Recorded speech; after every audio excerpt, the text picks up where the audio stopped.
దేశ స్వాతంత్ర్య పోరాటంలో క్విట్ ఇండియా ఉద్యమ ఘట్టానికి ఎంతో ప్రాధాన్యత ఉందని, ఈ పోరాటంలో తెనాలి అమరవీరుల చరిత్రను పాఠ్యాంశంగా తీసుకొచ్చేందుకు కృషి చేస్తామని రాష్ట్ర పౌర సరఫరాల శాఖ మంత్రి నాదెండ్ల మనోహర్ ప్రకటించారు. క్విట్ ఇండియా అమరులైన అమరవీరుల వీర సంస్మరణ దినోత్సవాన్ని బుధవారం రణరంగ చౌక్లో నిర్వహించారు. రణరంగ చౌక్లో ఏర్పాటైన బహిరంగ సభకు municipal commissioner J. Rama Appalanaidu అధ్యక్షత వహించారు. మంత్రి మనోహర్ మాట్లాడుతూ, క్విట్ ఇండియా ఉద్యమంలో 1942 ఆగస్టు 12 బ్రిటిష్ పాలకుల తూటాలకు తెనాలికి చెందిన 7 స్వాతంత్ర్య సమరయోధులు బలి అయ్యారని గుర్తు చేశారు. తెనాలిలో జరిగిన ఘటన దేశవ్యాప్తంగా స్ఫూర్తి నింపి ఉద్యమాన్ని మరింత ఉధృతం చేసిందన్నారు. ఉద్యమ స్ఫూర్తి భావితరాలకు అందించాలనే ఉద్దేశంతోనే పాఠ్య పుస్తకంలో ఈ ఘట్టాన్ని చేర్పించేలా కేబినెట్ సమావేశంలో చర్చించడంతో పాటు విద్యాశాఖ మంత్రి నారా లోకేష్ దృష్టికి తీసుకెళ్లనున్నట్టు తెలిపారు. దీనికి సంబంధించిన ప్రతిపాదన సిద్ధం చేయాలని సభలో పాల్గొన్న జిల్లా విద్యాశాఖ అధికారి షేక్ సలీం భాషను ఆదేశించారు. పోలీసుల కాల్పుల్లో 7 అమరవీరులు అయ్యారు. అదే ప్రాంతంలో మనం ఈరోజు సభను జరుపుకోగలుగుతున్నాం అంటే ఆ రోజు వాళ్ళు చేసిన త్యాగం, ఆ రోజు వారు మన దేశం కోసం, మన భవిష్యత్తు కోసం, మన స్వార్థం కోసం కాకుండా నిలబడిన తీరు నిజంగా తెనాలి ప్రత్యేకత. ఎంతోమంది మహానుభావులు ఈ ప్రాంతం నుంచి మనందరినీ ఉత్తేజపరిచే విధంగా, మనకు గుర్తింపు వచ్చే విధంగా చాలా చక్కగా పనిచేశారు. గతంలో విద్యావంతులు, రాజకీయ నాయకులు, కళాకారులు, ఈ ప్రాంతానికి అందరికన్నా ముఖ్యంగా ఆ రోజులో గాంధీ గారితో నడిచిన స్వాతంత్ర సమరయోధులు. చాలామంది పిల్లలకి తెలియపోవచ్చు, గాంధీ గారు తెనాలికి సుమారు 3 సార్లు వచ్చారు. ఈ రోజుకి ఐతానగర్లో పాపయ్య గారి ఇల్లు ఉంది. వారి కుటుంబ సభ్యులు ఆ ఇంటిని అట్లానే ఇంకా పెట్టారు. గాంధీ గారి స్ఫూర్తితోటి స్మరించుకునే విధంగా ఇక్కడున్న ఉపాధ్యాయులను, తల్లిదండ్రులు అందరికీ కూడా కోరుతున్నాను, ఆ ఇన్స్పిరేషన్ వచ్చే విధంగా మీరందరూ కూడా వీలైనంత వరకు మన పిల్లల్ని అక్కడ తీసుకెళ్ళి చూపించాలి.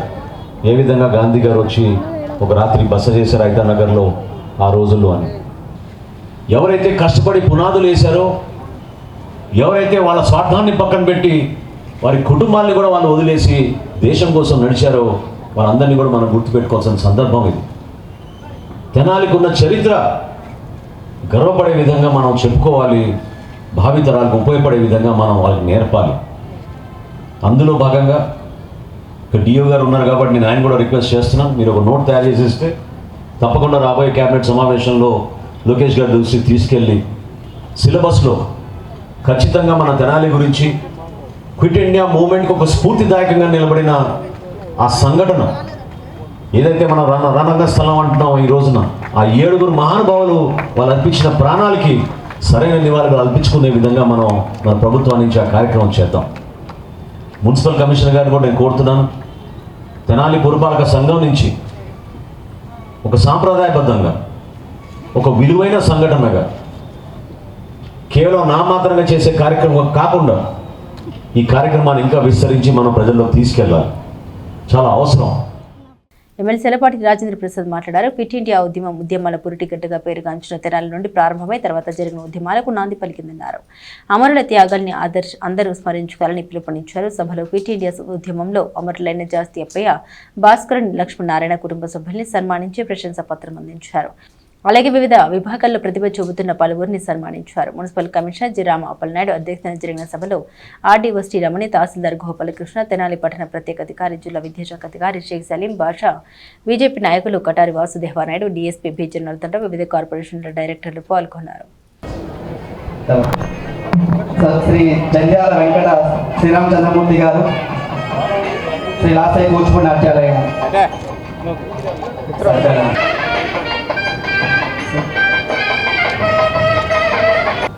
కానీ ఆ రోజున డూ ఆర్ డై అనే దానికి అర్థం ఏంటంటే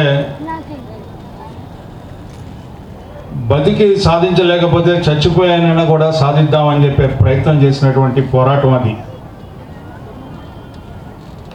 ఆనాడు పురుషులు ఒకళ్ళే పార్టిసిపేట్ చేస్తామంటే స్వయంగా మహిళలందరూ కూడా ఉద్యమంలోకి అడుగు పెట్టాలి, ఉరకలెత్తాలి అనే భావంతో బాపూజీ పురుషులను ఒక్కళ్ళనే ప్రోత్సహిస్తూ ఉన్నారు. మహిళలు కూడా ఈ పోరాటంలో భాగస్వాములు అవ్వాలి అంటే ఆనాడు దిండి సత్యాగ్రహం సందర్భంలో మీ సమయం చాలా ఉంది, మీ యొక్క శ్రమ చాలా అవసరం ఈ యొక్క పోరాటానికి అని చెప్పినటువంటి మాటలు ఆనాడు పూజ్య బాపూజీ చెప్పినటువంటి మాటలు అని చెప్పి గుర్తు చేస్తా ఉన్నా. ఆ రకంగా శాంతియుతంగా పోరాడుతూ ఉండంటే పురుషుల్ని విపరీతంగా ఆ రోజున బ్రిటిష్ వారి యొక్క విశృంఖలత్వానికి గురైనటువంటి ఎంతో మంది అసువులు బాపిన సందర్భం. నేను ఎప్పుడూ అనుకుంటా, ఈ ప్రాంతంలో పుట్టినందుకు, భారతీయుడిగా పుట్టినందుకు ఒకసారి గర్వపడితే ఈ ప్రాంతంలో పుట్టినందుకు ఎన్నోసార్లు గర్వపడ్డ సంఘటనలు ఉన్నాయని చెప్పి ఈ సందర్భంగా మనవి చేసుకుంటూ, అలాంటి చరిత్రని మనం ఎవరూ కూడా మరవకూడదు. ఈ యొక్క గడ్డని రక్షించుకోవాలి. అంతేకాదు ఈ ప్రాంతంలో రణరంగ చౌక్ చూసినప్పుడల్లా మనలో ఆ ఉత్సాహం, ఉద్రేకం, ఆ యొక్క దృఢ సంకల్పం కలిగేలాగా ఈ ప్రాంతాన్ని ప్రతి ఒక్క ఈ చుట్టుపక్కల ఉన్న పాఠశాలలో డిఓ గారు ఇక్కడే ఉన్నారు, మా యొక్క అర్బన్ డెవలప్మెంట్ ఆఫీసర్ అని చెప్తా ఉన్నారు. మరి ప్రతి పిల్లలకి కూడా ఈ యొక్క ప్రాంతం యొక్క విశిష్టత తెలిసేలాగా ప్రతి సంవత్సరం కూడా ఈ సందర్భంలో అందరూ కూడా సందర్శించేలాగా చేయవలసిందిగా విజ్ఞప్తి చేస్తూ, నాకు ఈ అవకాశం ఇచ్చిన మీ అందరికీ కూడా, మన చరిత్ర ఒక గొప్ప చరిత్ర. మనం భారతీయ బిడ్డలుగా పుట్టడం అనేది అది చిన్నతనం నుండే సాధ్యము. పెద్దలుగా మనము గుర్తెరిగి మన పిల్లలకి ఆ క్రమశిక్షణ, ఆ స్వతంత్ర ఉద్యమ కాంక్ష అందించిన నాడే మన స్వతంత్రాన్ని ఏ ఉద్దేశంతో సాధించగలిగారో ఆ ఉద్దేశాన్ని ఫుల్ఫిల్ చేసిన వాళ్ళం అవుతాం. కాబట్టి ఆ యొక్క కాంక్షను తరతరాలకు తీసుకుపోయేటువంటి ఉద్దేశంతో భాగంగా ఇక్కడ మనకి ఆ 7 మందితో ఒక రణరంగ చౌక్ అనేటువంటి దానిని వాళ్ళ గుర్తుగా ఏర్పాటు చేయడం అనేటువంటిది జరిగింది. ఆ 7 మంది మన భారతదేశానికి స్వాతంత్రం తీసుకొచ్చినటువంటి పరిస్థితి. అలాంటి పరిస్థితుల్లో మనము ఇలాగ ప్రాణత్యాగం చేసినటువంటి మహానుభావులు మరి తెనాలి పట్టణంలో ఉన్నారు. మరి వారిని ఈరోజు మనము స్మరించుకోవడం, అలాగే కుటుంబ సభ్యులకి వాళ్ళకి గుర్తు చేసుకోవడము, వాళ్ళని జ్ఞప్తి చేసుకోవడము, అలాగే వాళ్ళని సన్మానించుకోవడం అనేది చాలా మంచి కార్యక్రమము. డూ ఆర్ డై అన్న నినాదంతో ప్రారంభమైన క్విట్ ఇండియా మూమెంట్లో అమరులైన 7 త్యాగమూర్తులకు ఈరోజు నివాళులు అర్పించుకోవడం అనేది ఎంతో మహోన్నతమైన కార్యక్రమం. ఇది ఈ కార్యక్రమంలో భాగమైనందుకు నేను ఎంతో గర్వంగా ఫీల్ అవుతున్నాను. సో ఇదేతో ఈ దేశ పురోగతికి, అభివృద్ధికి ప్రతి పౌరుడు ప్రతి పౌరులు మన బాధ్యత నిర్వర్తించాలని. ముందుగా మున్సిపల్ కార్యాలయం నుండి రణరంగ చౌక్ వరకు భారీ ర్యాలీ నిర్వహించారు. జాతీయ జెండాలతో విద్యార్థులు ప్రదర్శన చేశారు. జాతీయ జెండాను రాష్ట్ర పౌర సరఫరాల శాఖ మంత్రి నాదెండ్ల మనోహర్ ఎగురవేశారు. తెలుగు తల్లి విగ్రహానికి అమరుల స్తూపాలకు పూలమాల వేశారు. ఎన్సీసీ విద్యార్థులచే గౌరవ వందనం స్వీకరించారు.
जोहार माजिद सुब्बाराव गाరికి जोहार माजिद सुब्बाराव गाరికి जोहार माजिद सुब्बाराव गाరికి ఓకే వచ్చేది